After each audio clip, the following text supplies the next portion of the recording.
Olá, sejam todos bem-vindos a mais um vídeo aqui no Instituto Fabiano Pires, na nossa série Estudo dos Salmos. E agora nós vamos para o Salmo de número 6. Vou fazer a leitura na versão NVI, que é a versão que eu uso, vocês já sabem disso, que diz assim: Senhor, não me castigues na tua ira, nem me disciplines no teu furor. Misericórdia, Senhor, pois eu vou desfalecendo. Cura-me, Senhor, pois os meus ossos tremem, todo o meu ser estremece. Até quando, Senhor, até quando? Volta-te, Senhor, e livra-me. Salva-me por causa do teu amor leal. Quem morreu não se lembra de ti. Entre os mortos, quem te louvará? Estou exausto de tanto gemer, de tanto chorar, inundo de noite a minha cama. De lágrimas eu encharco o meu leito. Os meus olhos se consomem de tristeza, fraquejam por causa de todos os meus adversários. Afastem-se de mim, todos vocês que praticam mal, porque o Senhor ouviu o meu choro. O Senhor ouviu a minha súplica, o Senhor aceitou a minha oração. Serão humilhados e aterrorizados todos os meus inimigos, frustrados recuarão de repente. Bem, esse salmo é um salmo davídico, evidentemente, e ele está dentro da categoria dos salmos penitenciais ou salmos de lamento, que são aqueles salmos que, na verdade, falam sobre sofrimento de uma maneira mais intensa, não é? Inclusive aqui, segundo alguns escritores, é muito possível que Davi estivesse sofrendo por uma situação que de repente ele pudesse ter cometido e ele estava arrependido demais daquilo que havia feito. Inclusive, não é sem motivo que muitos autores também mencionam o Salmo de número 6 linkados ou ligados com o Salmo de número 51, que não deixa de ser também um salmo penitencial ou de lamento, que vai na mesma perspectiva daquilo que Davi disse outrora, tá bom?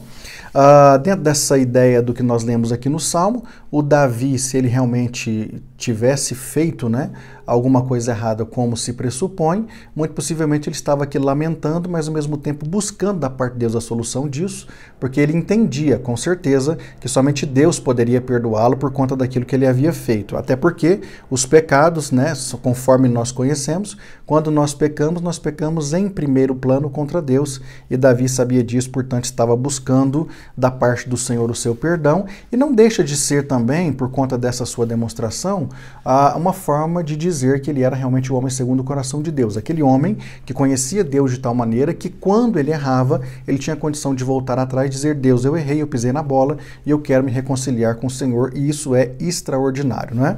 Inclusive, é mais que evidente, Deus não tem nenhum tipo de desejo de se relacionar com homens perfeitos, porque a perfeição nesse momento nunca vai existir. Perfeição é só depois do estado glorificado. Mas Deus tem muito prazer de se relacionar com homens tementes, a exemplo do próprio Davi, tá bom?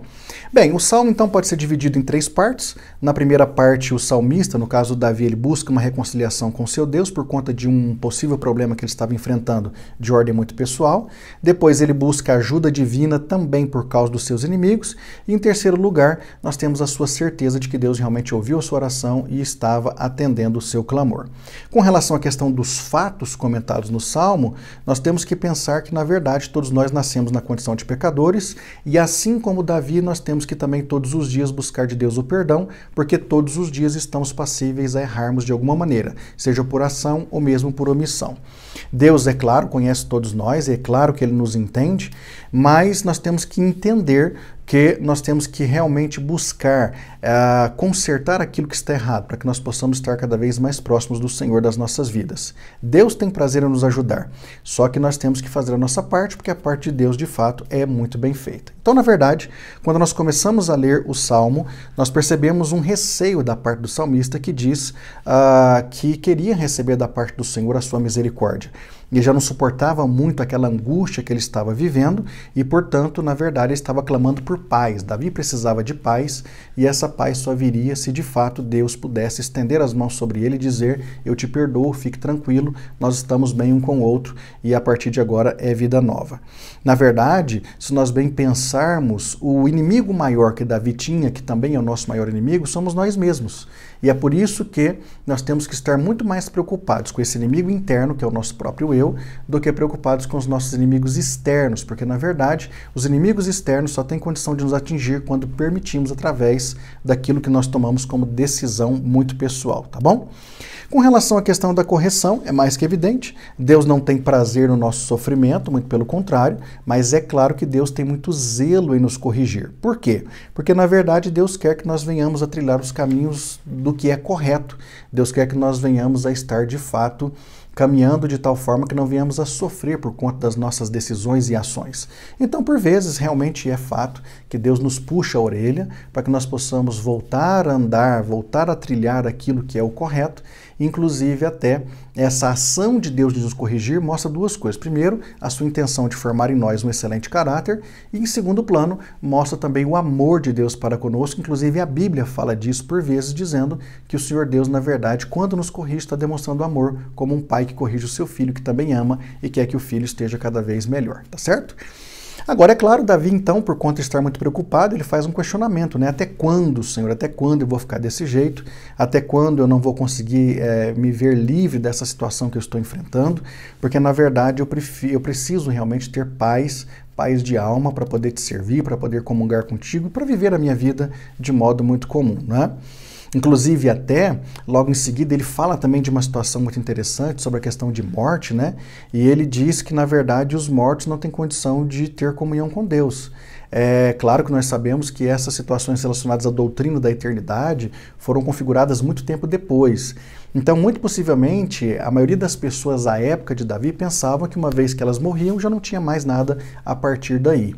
Mas, na verdade, nós temos hoje plena consciência que depois dessa vida presente, nós vamos viver uma eternidade com o Senhor das nossas vidas e vamos poder servi-lo de modo pleno, né, em estado glorificado.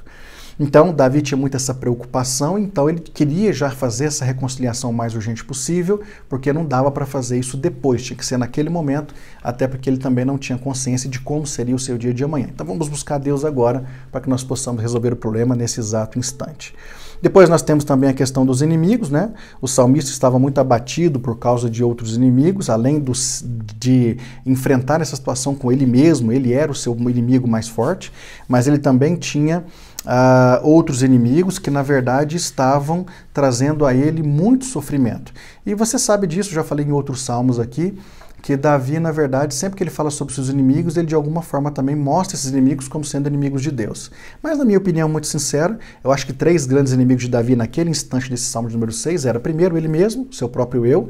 Segundo, a questão de algumas pessoas que ainda queriam lhe fazer mal, sem dúvida nenhuma, mas também os próprios sofrimentos, não deixavam de se tornar também inimigos dele por lhe tirar realmente 100% da sua paz. Só que o mais extraordinário é que, finalizando o salmo, ele tem a plena convicção de que recebeu a resposta.